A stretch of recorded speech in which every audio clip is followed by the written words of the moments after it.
A quien no pueden callar, quieren silenciar con rejas. Cobardes sin argumentos, mudos, sordos, sin orejas. Al que dice la verdad, hoy quiere tapar la boca con esbirros asesinos, con una ministra loca. Tildan a la rebelión y sedición de delito. Su servil incompetencia, díganme que es un jueguito. Irresponsable el cabrón que viendo la realidad se hace el ciego y el cojudo callando lo que es verdad. Hoy tomaron un rehén de nuestros grandes guerreros, pero somos más de 1000, cada uno con más huevos.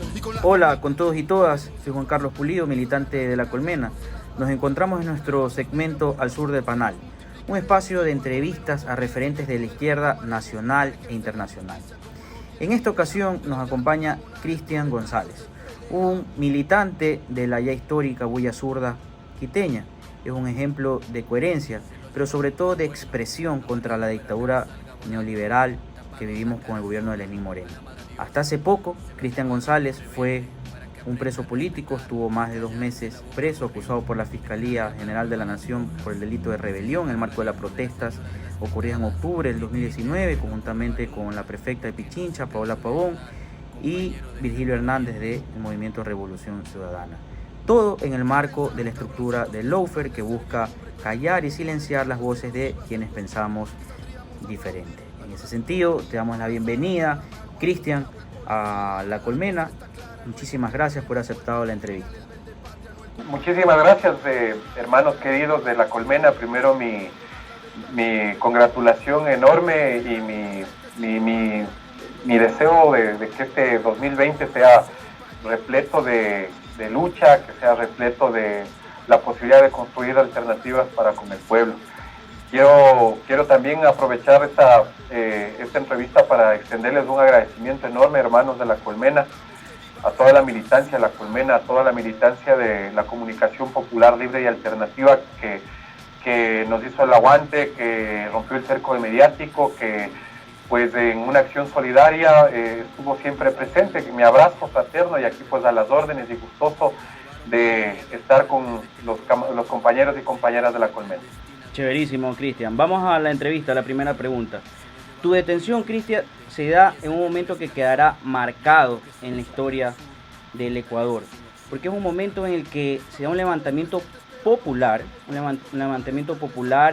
indígena, campesino, obrero y estudiantil, que logró una victoria, que fue derogar este decreto de los combustibles. Fue una conquista popular en el marco de los ajustes neoliberales. Pero si bien es cierto, fue una conquista parcial. Es decir, todavía no es que el pueblo ha conquistado cosas importantes en las calles. Entonces, desde esa perspectiva, el octubre, ¿tú cómo lo interpretas, el octubre de 2019? Creo que, el pueblo de octubre, digo, es primero la expresión o el resultado de un sinnúmero de acciones de carácter antipopular, la implementación de un modelo neoliberal del gobierno de Moreno. Creo que octubre es una expresión, yo creo que para que vuelva a suscitar algo parecido como lo de octubre en cualquier país, en el caso específico del Ecuador, deberán haber algunos elementos que vayan ajustándose. Creo que hubieron componentes muy complicados, complejos y que inmediatamente, siendo que lesionaban lo estructural, lo cotidiano del pueblo, pues hubo una reacción inmediata. Yo digo, el pueblo de octubre comenzó pues desde el Carchi al Macará, y digo del Carchi al Macará porque recuerda que... Claro, empezó en Carchi. Inició una movilización, una paralización de 15 días. Luego de eso, Bolívar, por la lucha antiminera, se planteó también una gran movilización, donde logró también, creo que, conquistas, como vos has identificado, estas conquistas parciales. Creo que las conquistas son parciales en función de que también no tenemos una agenda que haya logrado suficientemente profundizar, articularse y sintonizarse con lo popular, con lo político y con la necesidad de proyectarnos hacia un objetivo mucho más claro. Entonces, en función de aquello, creo que es una buena expresión. Creo que hay muchas cosas positivas que el pueblo de octubre alcanzó, consiguió. Entonces creo que es imperante en este momento analizar, retroalimentarnos de lo que ha sucedido y de lo que está sucediendo a lo largo y ancho de Latinoamérica. Algo que quedó evidenciado porque en un momento hubo tanta gente en la calle que casi se puede interpretar desde las ciencias políticas que era el poder constituyente revocándole el poder a Moreno en las calles, pero lo único que le sostuvo en el poder fue la fuerza de las armas, la de nuestras Fuerzas Armadas y de la policía.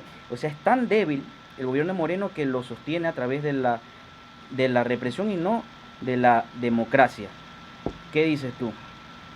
A ver, no solo creo que es el tema, o sea, las Fuerzas Armadas o la naturaleza del Estado de clase, que es el control y la vigilancia y la represión, se expresa o se interpreta en el bloque del poder, y el bloque del poder está intacto y está robusto y está apoyándole al gobierno. Entonces el bloque en el poder, que es las cámaras, que es el gobierno, que es la embajada, que es digamos el poder económico financiero, los medios de comunicación y los partidos políticos que se han alineado en lo formal, han logrado consolidar, digamos, un escudo a la gestión del gobierno para la implementación de lo que está significando vidas ya, la implementación de la Carta de Intención del Fondo Monetario Internacional. Entonces creo que la represión es apenas una pequeña parte de lo que el apoyo que recibe el gobierno. De acuerdo. Si el gobierno en octubre tenía digamos sus últimos 2 dígitos de apoyo, o sea, estaba ya bordeando el 16%, el 20%, las mismas encuestadoras que hacen sondeo de opinión le han colocado a él entre el 20, 22%, el 16 al 18%. Creo que en la crisis, el mismo Ministerio de Gobierno ha señalado que en la crisis, o como nosotros llamamos en la movilización del pueblo de octubre, en esta crisis ellos reconocen de que hubo una movilización de al menos 500,000 personas. Y ellos dicen que son 500,000 personas, habrá habido 1,5 millones. Un millón, ¿sí? Claro. Digo yo. Por eso te digo que era el poder constituyente en las calles. ¿Sí? 1,5 millones de personas de todas las índoles y expresiones organizativas. Total. Creo que ahí funcionó mucho el tema de la comunicación popular libre alternativa, porque tuvieron un rol protagónico, rompieron el cerco mediático, constituyeron redes de apoyo. Creo que la solidaridad expresa a lo largo y ancho de lo que sucedió, creo que pues fue un factor a la vista. O sea, entonces, creo que la represión es el resultado de lo que interpreta en este momento la política del gobierno. O sea, en este momento el gobierno acaba de anunciar de que su ministro de Defensa acaba de anunciar la compra y adquisición de armas no letales, como él dice, ¿sí? De equipos... algunos millones de dólares. 4 millones de dólares comprados a Israel, a Estados Unidos, a Chile. O sea, extrañamente, justo esos países que han perfeccionado los mecanismos de represión por doquier, por donde van. Al imperialismo. Entonces, creo que hay que estar más alerta. O sea, creo que hay un gran trabajo ahí por seguir denunciando a las instancias internacionales de derechos humanos. Creo que el neoliberalismo es un sinónimo que se interpreta como muerte, como represión, como devastación, y es lo que estamos viviendo. Entonces, esa represión que, así como las mismas autoridades dicen, no antes visto un montón de gente en la calle, tampoco antes viste esa represión.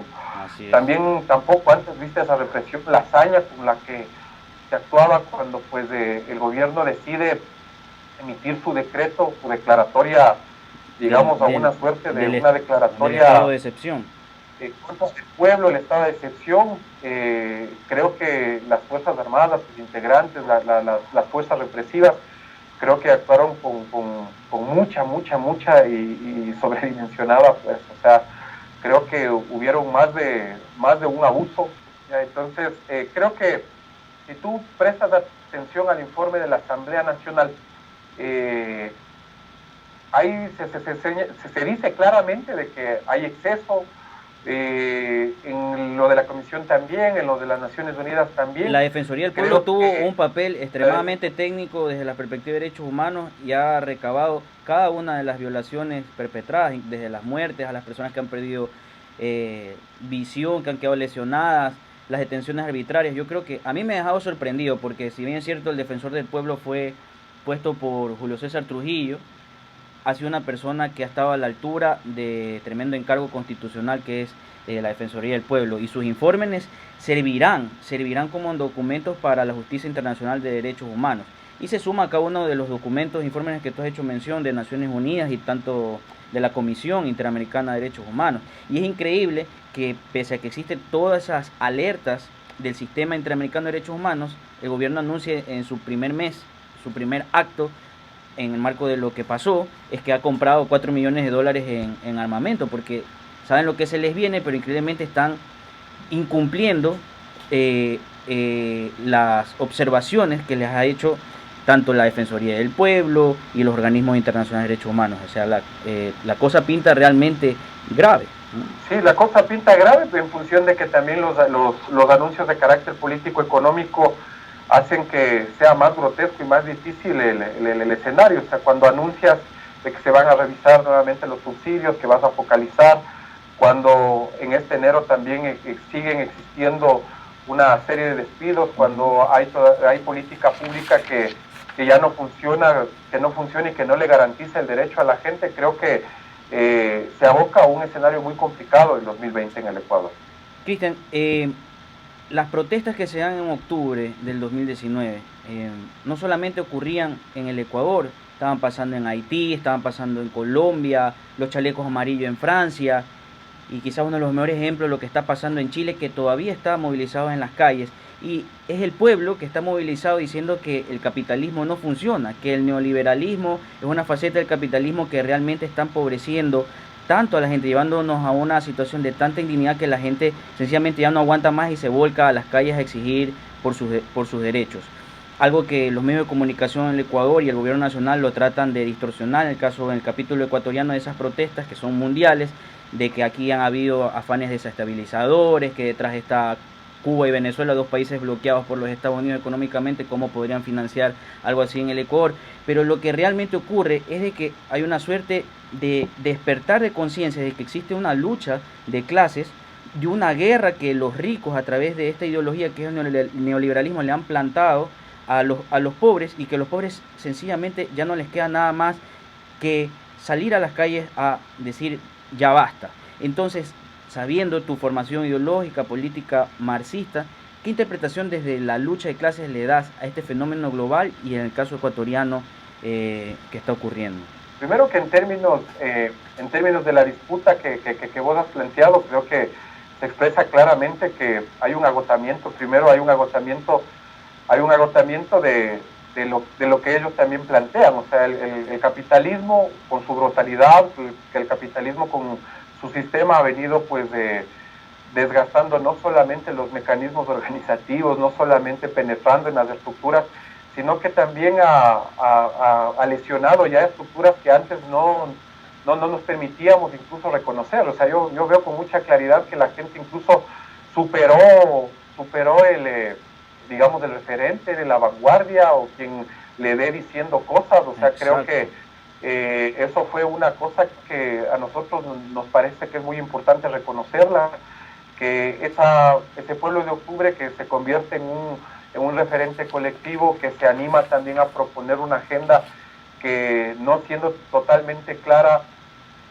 nos dice primero que no queremos más, no basta de atropellos, basta de menos derechos, queremos tener certezas, ya no queremos tener el mismo estado de ánimo. Entonces creo que en términos de aquello es interesantísimo, porque vos te das cuenta, en Colombia se levanta el paro, se conforma un comité y hay un montón de organizaciones que dice el comité de coordinación del paro, sí, está bien, pero nosotros necesitamos que se siga alimentando la conducción, la vocería, que no son todos los que deben de estar en esa mesa.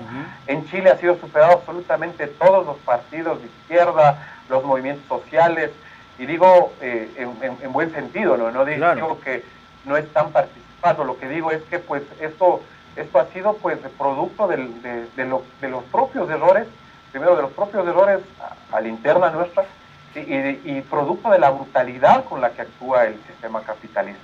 El sistema capitalista, o sea, solamente aquí un claro ejemplo de cómo es, ¿no? Y cómo funciona desde su perspectiva y lógica de la enajenación, o sea, con los medios de comunicación. O sea, la noticia de que va a haber tercera guerra mundial y es interpretada por los medios de comunicación aquí en el país como una posibilidad de que se incremente el barril del petróleo. Sí lo vi, Entonces, titular de vistazo, increíble. Sí, entonces como que nosotros fuéramos unos parias del mundo y como que allá afuera no hay nadie más que solamente nosotros y nuestros intereses. Eso es el neoliberalismo. Así es. Eso es individualizar los intereses, eso es desechar el sentido humano y menos aún la lucha colectiva. Entonces, esto que ahora resulta bueno, o esto que ahora resulta interesante, que a nosotros nos cae como anillo al dedo el 2020, porque es una oportunidad para constituirnos en Minsk, para decir primero no somos suficientes, segundo no estamos todos, y tercero debemos de seguir ampliando el diálogo. O sea, tenemos que tener una agudeza ahora en el oído, pero digamos, o sea, ahora gatuna, no felina. Claro.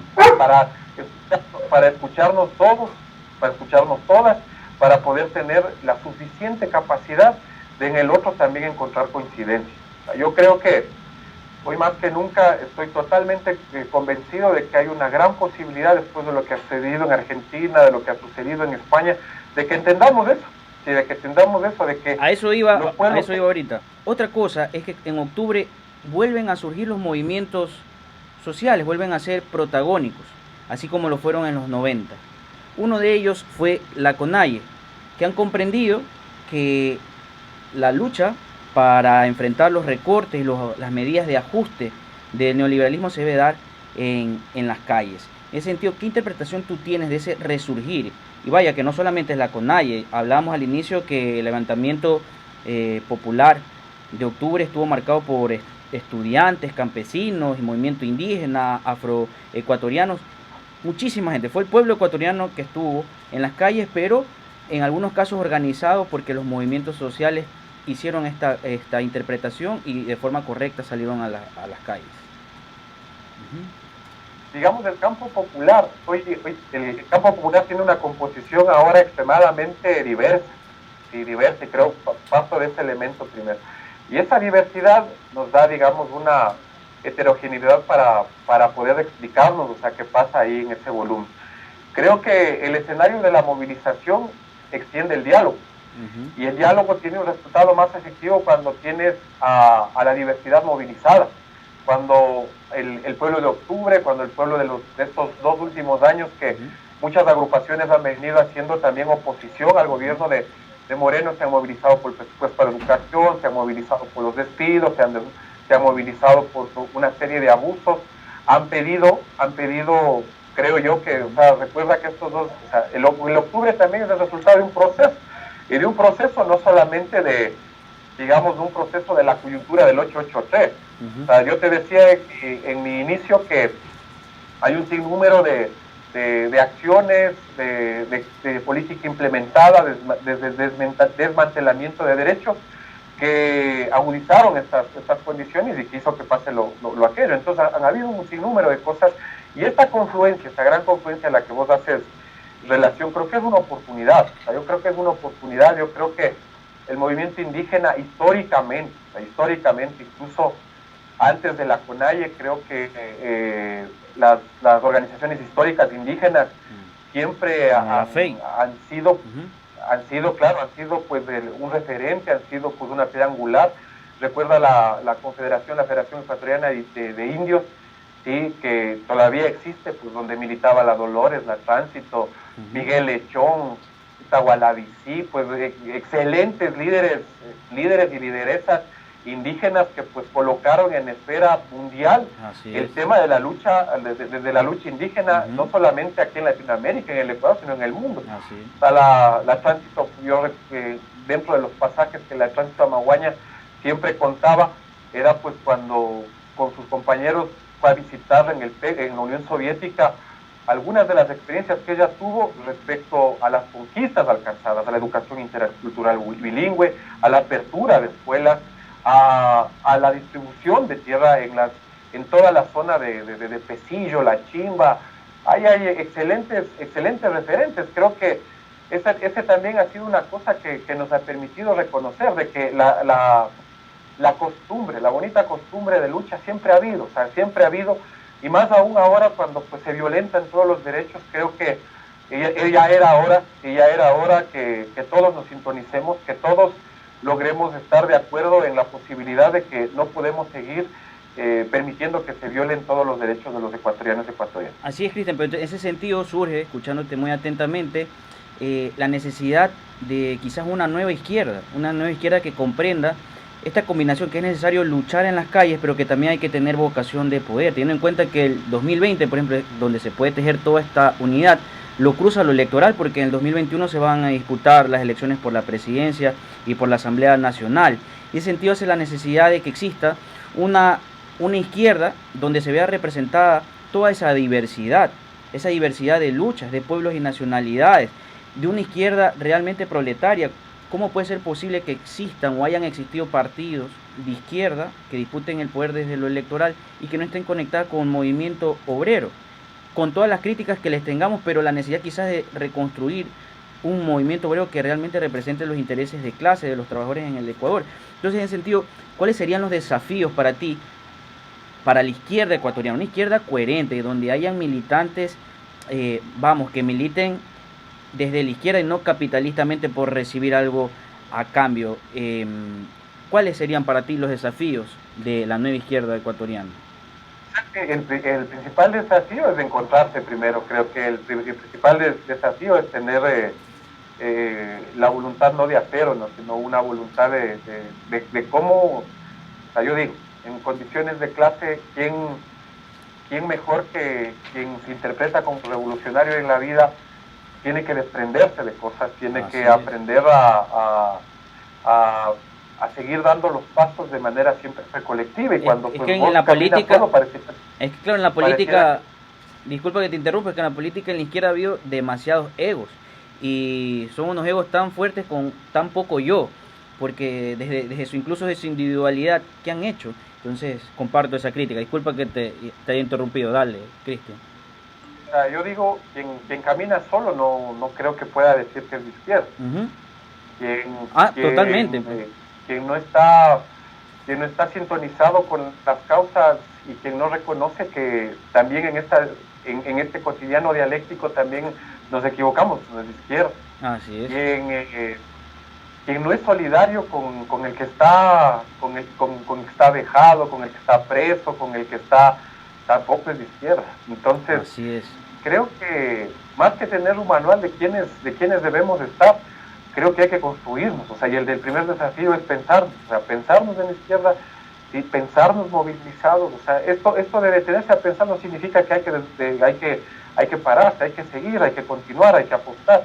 Creo que no hay que de ninguna manera dejar de pensar de que como antes hay que enclaustrarse, hacer los talleres, los papelotes, todo eso hay que hacer. O sea, yo creo que hay que reinventarnos, o sea, desde los colores, desde las consignas, desde la música, desde la gramática, el lenguaje, todo.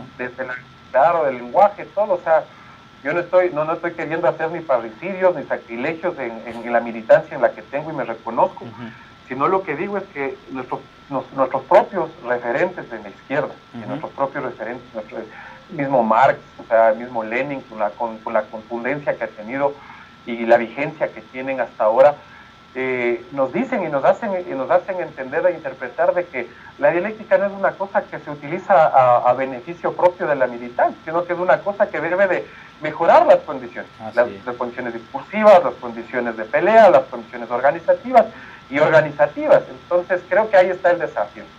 El otro desafío es que la izquierda tiene que tener vocación de poder, claro, tiene que tener vocación del poder. Y cuando tiene vocación del poder, entonces reconoce a otros.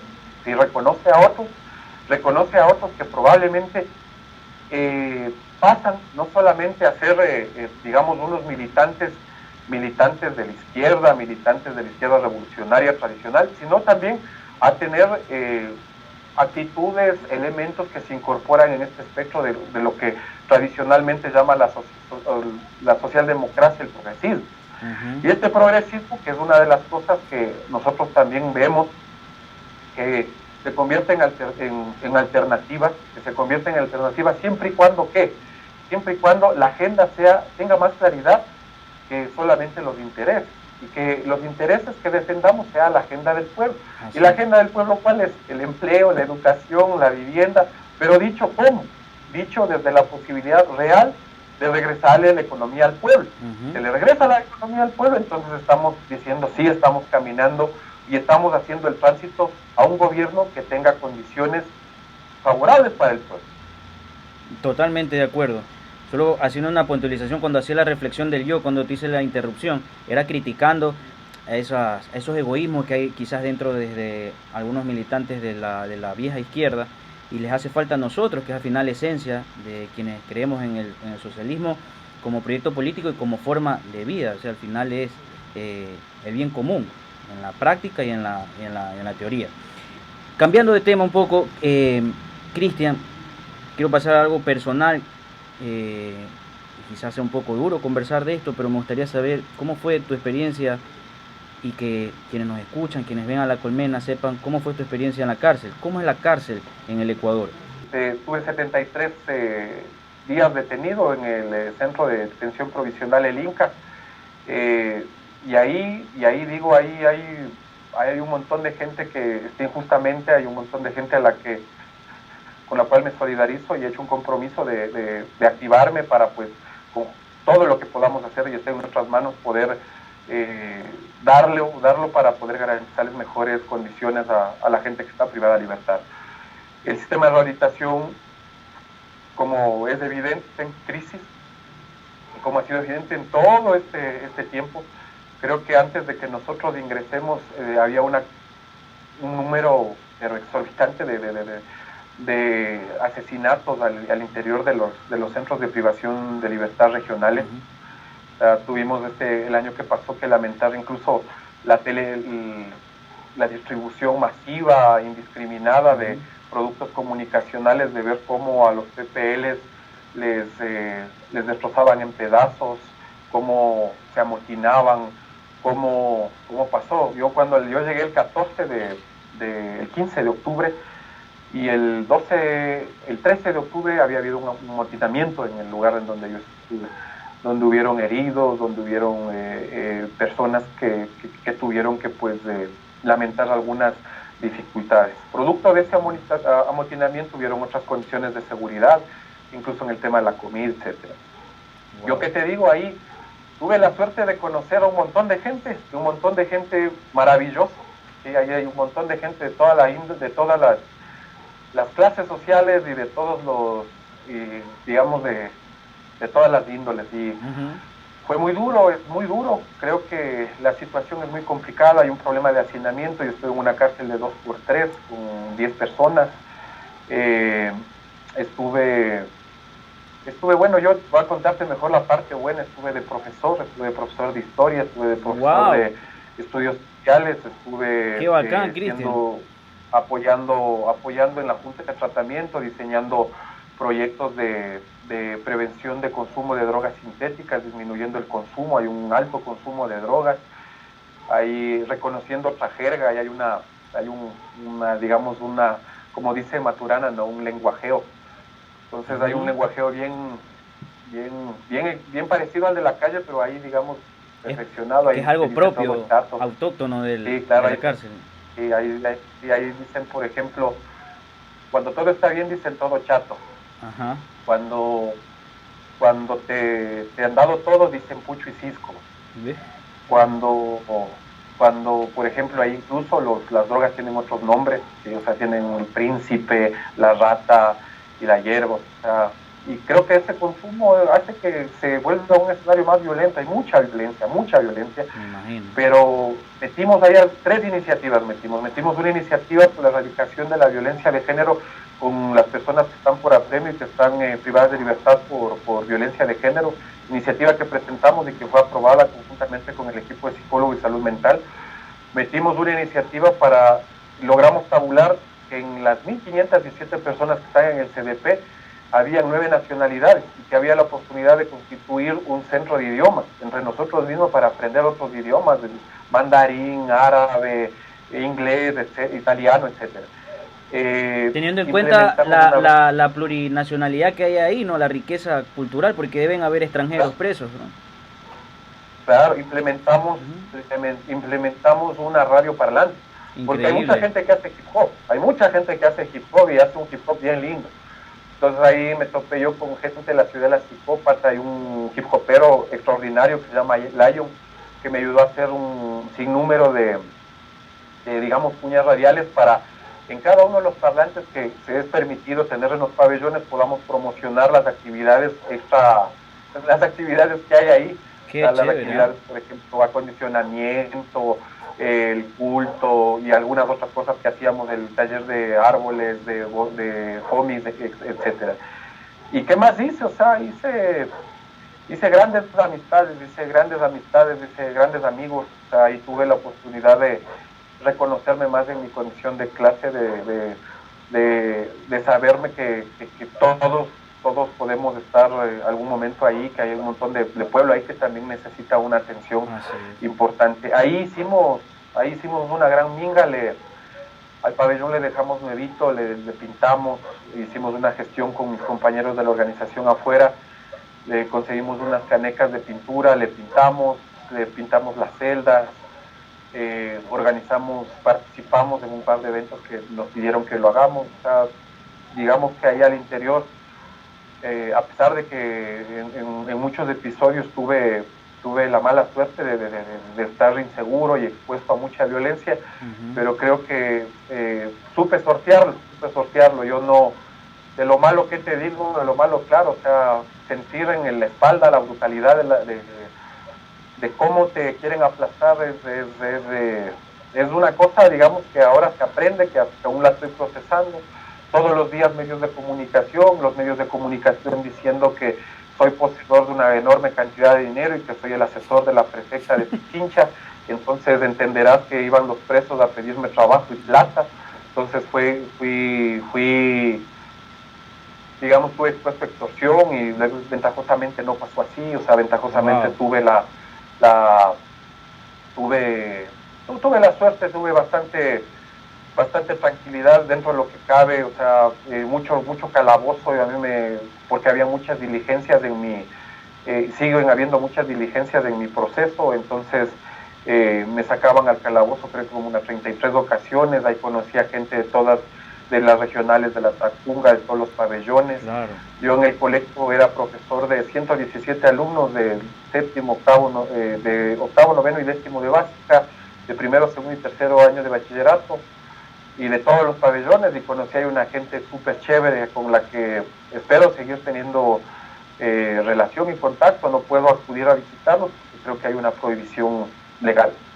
Wow, Cristian, de verdad que mis sinceras felicitaciones por todo ese trabajo organizativo y educativo que realizaste mientras estuviste privado de libertad. De verdad, no perdiste el tiempo y hiciste lo que te gusta hacer, ¿no? Servir. Y mis sinceras felicitaciones una vez más.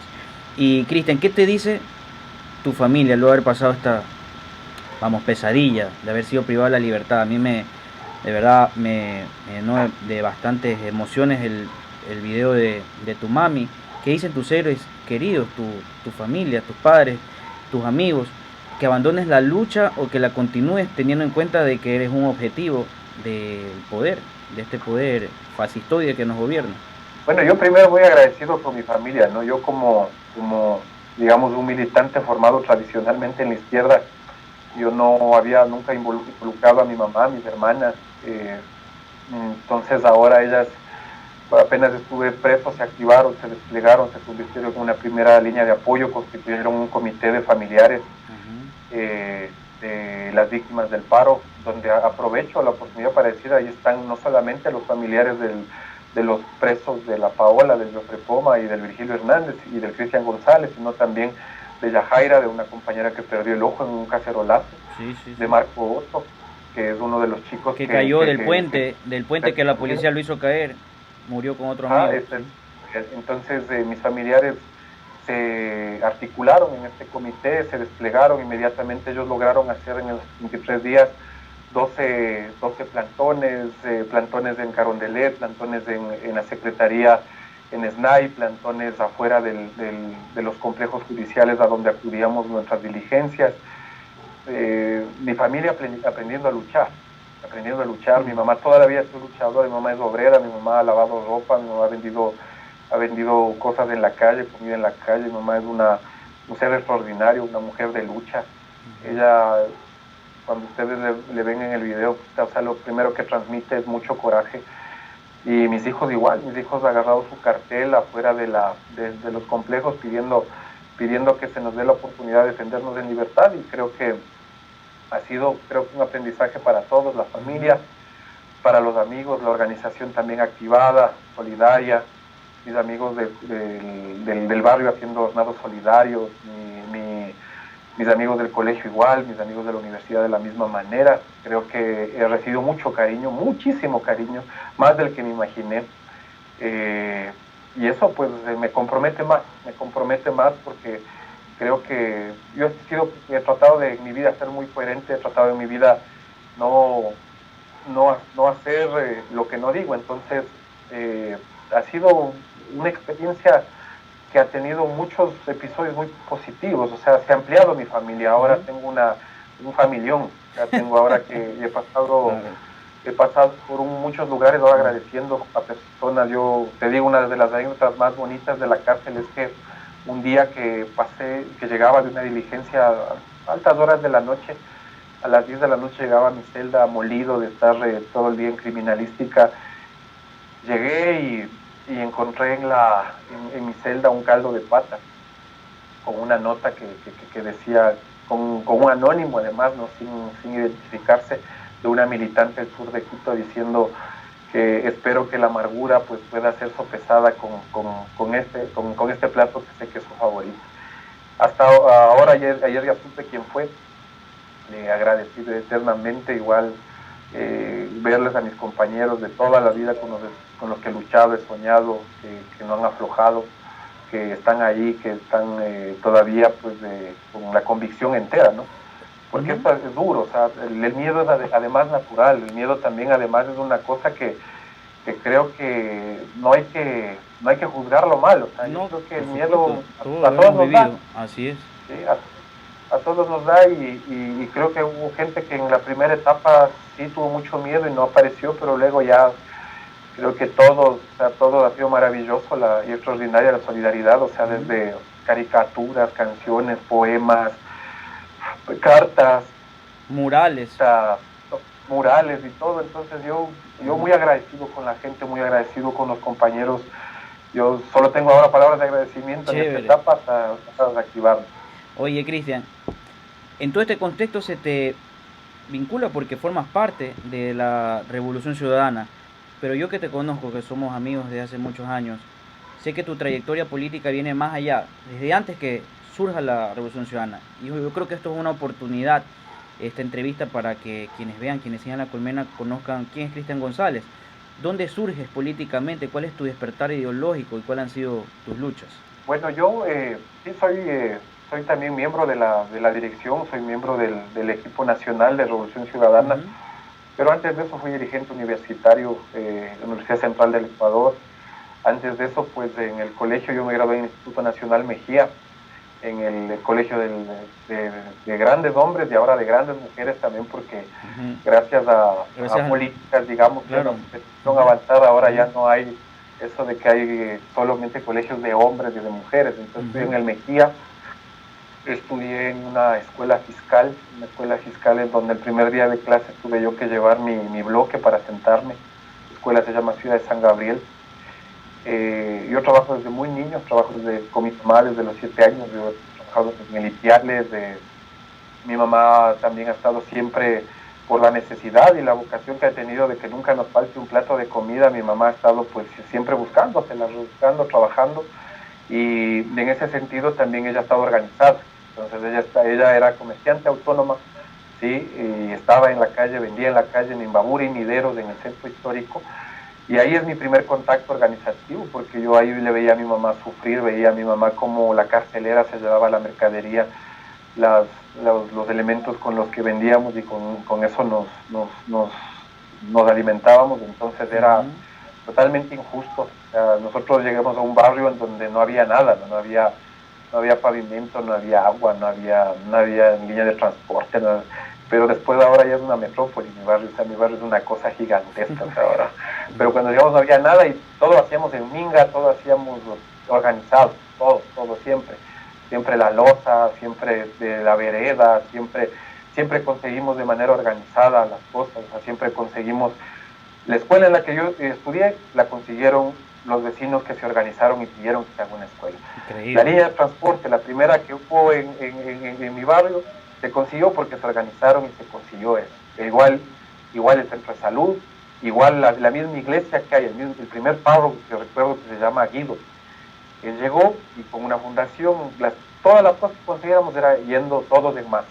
Íbamos a la fundación, las 60 familias que éramos de la Supermanzana 4, a pedir las frutas de caramelos, a pedir para la novena o para lo que se tenga que hacer. Entonces, yo, digamos, toda la vida he sentido de cerca la necesidad de estar siempre organizado. Y de ahí ya en el colegio yo ya conocía a las organizaciones, digamos, estudiantiles de representación. Y en la universidad ya comencé a hacer, digamos, un activismo social. Comencé a visitar comunidades indígenas, comencé a visitar otros barrios, o sea, conocí la lucha de los pobres, en donde habían otros compañeros que hacían un camello maravilloso. Mi primera comunidad, y es otra de las cosas que aquí tengo presente de la cárcel, la primera comunidad que yo conocí se llama La Pagua, es una comunidad que más arriba de Zumbagua, que es una comunidad en donde yo fui de profesor unidocente. En esa comunidad vivía el que ahora, que fue incluso prefecto de Cotopaxi, el compañero Guamán. En esa comunidad yo estuve con niños, yo fui su profesor, toda la cosa. Y qué curiosa que es la vida. Hace 2 meses y medio estuve preso con uno de mis alumnos de esa comunidad. Wow. Y era un indígena que fue detenido en las manifestaciones de octubre, que se había movilizado de su comunidad, que había venido al Parque El Arbolito y que estaba procesado por terrorismo. Y yo había sido, pues, hace 14 años su profesor. Entonces, de ahí ya me metí al movimiento estudiantil, en el movimiento estudiantil universitario fui presidente, secretario ejecutivo, representante del consejo directivo, a la junta de escuela, y ya pues de ahí ya vos sabes, ahí uno. ¿Y la bulla zurda, cómo surge? ¿Y qué es? ¿Y quiénes son la bulla zurda? La bulla zurda aparece hace 17 años, creo. Aparece hace 17 años y era una célula de otra organización, una organización más grande. Teníamos algunas células, teníamos periódicos populares, teníamos un periódico que llamaba La Protesta de Cochapamba, en un barrio en el noroccidente. Teníamos otra revista que se llamaba El Chaquiñán.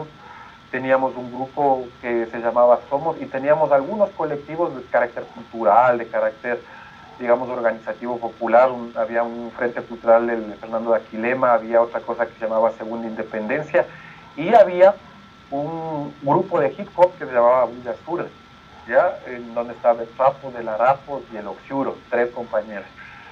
Y cuando ya pasó lo de la Revolución Ciudadana, comenzó la gente, pues ya, toda esta, digamos, coordinadora de organizaciones populares y de base que teníamos, se fueron extinguiendo, diluyendo, y nos quedamos creo que, digamos, los más jóvenes, porque había mucha gente adulta también, hay unos grandes compañeros con una trayectoria de lucha inmensa, y ahí pues nos quedamos con Bulla Zurda, le hicimos colectivo, le hicimos organización, hicimos un manifiesto, o sea, siempre nos hemos dedicado a hacer trabajo popular en el sur de Quito, sobre todo, trabajo popular en digamos, sectorial, o sea, tenemos un trabajo fuerte, por ejemplo, con las privadas de libertad adolescentes. Ahí ya sabíamos un poco qué es lo que pasaba en las cárceles.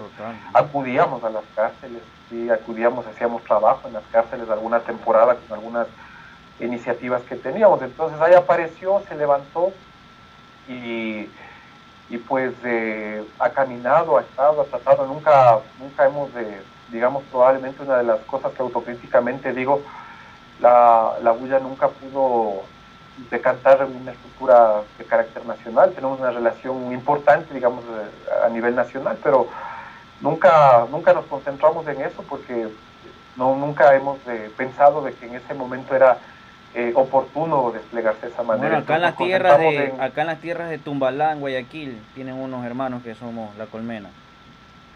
Los hermanos de la claro, Bulla Zurda. ¿no? Yo sé, y en un montón de latitudes tenemos hermanos que sin todavía, porque digo no todavía, porque muy próximamente creo que habrá la necesidad de tener ya una estructura que nos dé una vida orgánica a todos, de que nos haga militar de manera conjunta para poder seguir disputando esto, porque hay que seguir disputando. Entonces, en eso nos hemos formado. Ahora este año ha sido durísimo para la organización. Un militante de los más extraordinarios que tuvimos murió, Levi. Levi, sí. Sí. Otra militante, una militante extraordinaria, además dirigente de un barrio que se llama La Forestal. Ella tiene lupus y la dieron por muerta el día que me cogieron preso, el 14 de octubre. Y milagrosamente el 15 se paró nuevamente y está dando la pelea. Hemos tenido... Yo conozco gente que ha tenido esa enfermedad y ha podido salir adelante, pero con mucho corazón que salga adelante. Estamos ahí queriendo reconstituirnos. Hay mucha ahora que pues con estos pantallazos que nos dieron, hay muchas posibilidades de poder seguir sumándonos, de poder seguir nosotros articulándonos, nosotros prestos, y como siempre hemos dicho, o sea, nosotros somos revolucionarios y revolucionarias dispuestos a estar en donde se nos necesita, entonces, y donde la historia también reclame nuestro humilde ejercicio. Entonces estamos ahí ahora queriendo también el día lunes hacer una reunión para ver cómo sacamos adelante la cosa. Buenísimo, le deseo lo mejor. Cristian, de verdad que qué gusto, he disfrutado muchísimo esta entrevista, estoy seguro que quienes ven La Colmena también te agradezco muchísimo. Y para terminar, como ya es costumbre en Al Sur del Panal, yo te voy a decir una palabra o un nombre y tú tienes que decir lo primero que se te venga a la mente. Lenín Moreno.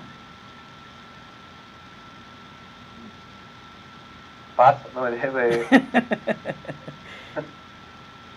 no, yo que ahora no tengo respuesta. Bueno, Otto Sonnenhöfner, o Schnauzer, como le dicen en Guayaquil. El segundo. El poder popular. Una posibilidad. La bulla zurda. Familia. Imperialismo. Muerte. María Paula Romo. Imperialismo. Democracia. Obrera. Y finalmente, libertad. Alegría, hermano. Buenísimo. Oye, Cristian, te mando desde acá, desde el Guayas, un fuerte abrazo ya a la mitad del mundo, un saludo fraterno de La Colmena a todos los compañeros y compañeras de la Bulla Zurda. Sepa que acá tienen unos compañeros y compañeras.